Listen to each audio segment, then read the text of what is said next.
ఏమైనా కానీ పిఠాపురం ప్రజల అదృష్టవంతులే. పెట్టి పుట్టారంటే ఈ భారతదేశంలో ఏ నియోజకవర్గం ప్రజలైనా పెట్టి పుట్టారంటే అది పిఠాపురం ప్రజలే అని చెప్పాలి.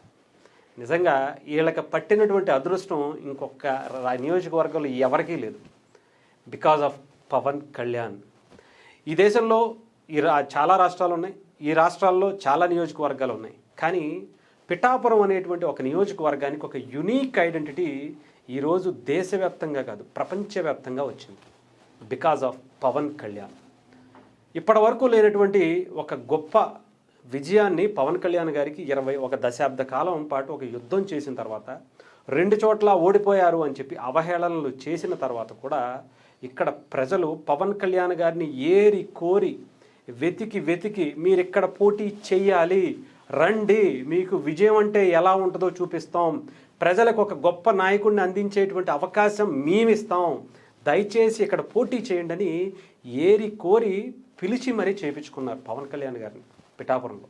అక్కడ ఉండేటువంటి ప్రజలు ఎన్నో ఇబ్బందులు, ఈవెన్ అంతకుముందు ఎన్నో ప్రలోభాలు, ఎన్నో భయభ్రాంతులకు గురి చేసినటువంటి పరిస్థితి నుంచి అవన్నీ తట్టుకుని పవన్ కళ్యాణ్ గారికి గెలుపునిచ్చారు. మరి అలాంటి పిఠాపురం ప్రజలకి పవన్ కళ్యాణ్ గారు ఊరికి వదిలేస్తారా చెప్పండి? చాలామంది అంటారు కళ్ళల్లో పెట్టుకు చూసుకుంటానండి.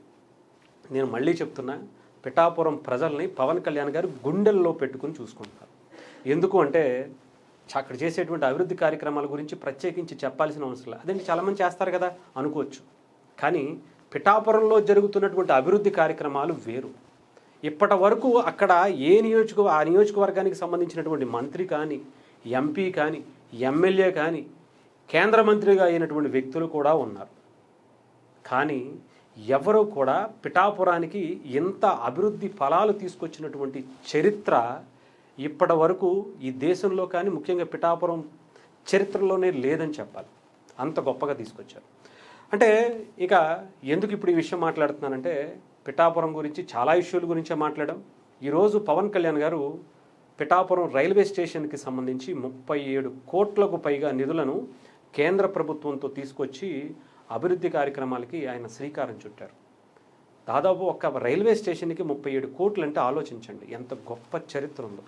అది కూడా పిఠాపురం రైల్వే స్టేషన్కి భారత ప్రభుత్వం చాలా ప్రతిష్టాత్మకంగా తీసుకున్నటువంటి అమృత్ మహోత్సవ్ రైల్వే స్టేషన్స్ని, అంటే నెక్స్ట్ లెవెల్ టెక్నాలజీతో చాలా అడ్వాన్స్డ్ ఫ్యూచర్స్తో కలిగినటువంటి రైల్వే స్టేషన్స్లో పిఠాపురానికి కూడా చోటు కల్పిస్తూ 37 కోట్ల రూపాయలు ఇవ్వటం జరిగింది. ఇది మిగతా నాయకులు ఎవరో చేసేటువంటి సాహసం కూడా చేయరు. సాధారణమైనటువంటి ఎమ్మెల్యేలు కానీ మంత్రులు కానీ వాళ్ళ జీవితాంతం కూర్చున్నా కూడా అవరు. ఇది కేవలం పవన్ కళ్యాణ్ గారే చేశారు. ఇంకొకటి కూడా చెప్తాను. ఇప్పటి వరకు కొన్ని దశాబ్దాలుగా చెప్పాలంటే దాదాపు కొన్ని 100 సంవత్సరాలుగా పిఠాపురం తీర ప్రాంత కోతకు గురవుతున్నటువంటి ప్రాంతం గురించి కనీసం మాట్లాడినటువంటి నాయకుడు కూడా నియోజకవర్గ చరిత్రలో లేరు. కానీ వచ్చినటువంటి 20 నెలల్లోనే శాశ్వత పరిష్కారం దశగా ఆ కార్యక్రమాన్ని తీసుకువెళ్తున్నారు.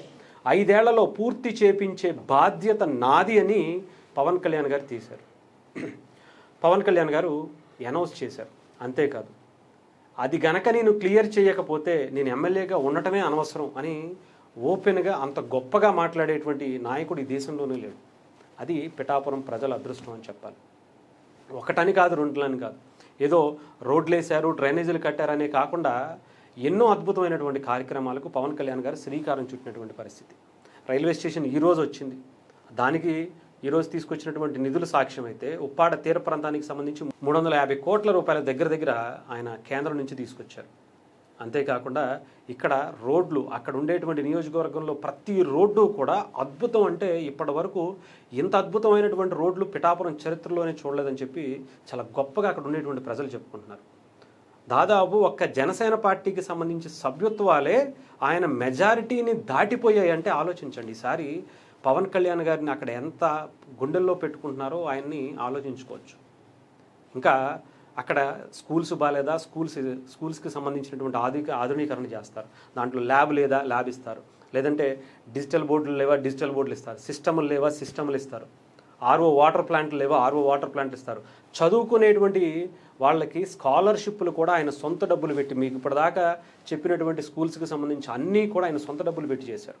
పిఠాపురంలో ఒక ఎలక్ట్రీషియన్ ప్రమాదవశాత్తు చనిపోతే మిగతా ఎలక్ట్రీషియన్స్ అందరికీ కూడా ఇలాంటి ఘటన ఇంకొకటి మళ్ళీ పునరావృతం అవ్వకూడదని చెప్పి అందరికీ సేఫ్టీ గార్డులు అని సొంత డబ్బులు పెట్టించారు. అనాథ పిల్లలకి, పిఠాపురంలో ఉండేటువంటి అనాథ పిల్లలకి ఒక అన్నగా ఆయన ప్రతి నెల వాళ్ళకి పెన్షన్ రూపంలో ఆయన సొంత జీతాన్ని వాళ్ళ కోసం ఇస్తున్నటువంటి పరిస్థితి కనిపించింది. ఎంతోమంది విదేశీ విద్య కోసం కావచ్చు, స్కాలర్షిప్లు కావచ్చు, ఇంకొకటి కావచ్చు, వాట్ నాట్, అసలు ఇది కాదని అది కాదని లేదు. ఏది కావాలంటే అది పవన్ కళ్యాణ్ గారు వాళ్ళ ఇంటికి తీసుకెళ్ళి ఇస్తున్నటువంటి పరిస్థితి కనిపిస్తుంది. ఇంత గొప్ప నాయకుడిని పిఠాపురం ప్రజలు వదులుకుంటారో చెప్పండి? అంతే. నేను అందుకే చెప్తున్నా, అక్కడ ఎవరైతే వదులుకోవాలో వాళ్ళ గురించి కూడా చెప్తా. ఎవరైతే పవన్ కళ్యాణ్ గారిని చెడు చేయాలి, పవన్ కళ్యాణ్ గారిని తగ్గించాలి, మనం నెక్స్ట్ టైం మళ్ళీ పోటీ చేసే అవకాశం వస్తుందా రాదా, నేను గొప్ప పనులు చేస్తా అనుకుంటారని చూసారా, వాళ్ళు మాత్రం ఈ నియోజకవర్గాన్ని వదిలేసుకోవాల్సిందే. పవన్ కళ్యాణ్ గారు అనే వ్యక్తి ఉండగా, జనసేన పార్టీ ఉండగా అక్కడ ఇంకొక వ్యక్తికి స్థానమే లేదు పిఠాపురం నియోజకవర్గంలో. అది మాత్రం గుర్తుపెట్టుకోవచ్చు. ఏదేమైనా చెప్తున్నాను కదా, పిఠాపురం పవన్ కళ్యాణ్ ఇది చరిత్రే. ఎప్పుడూ కూడా ఇలాంటివి అభివృద్ధి కార్యక్రమాల గురించి మనం చెప్పుకుంటూనే ఉండాలి. ఇది రాసిపెట్టుకోండి. మనం ఇంకా జీవితాంతం పిఠాపురం గురించి ఇలాంటి వీడియోస్ కొన్ని వందల కార్యక్రమాల గురించి మనం చెబుతూనే ఉంటాం. ఆయన చేస్తానే ఉంటాడు.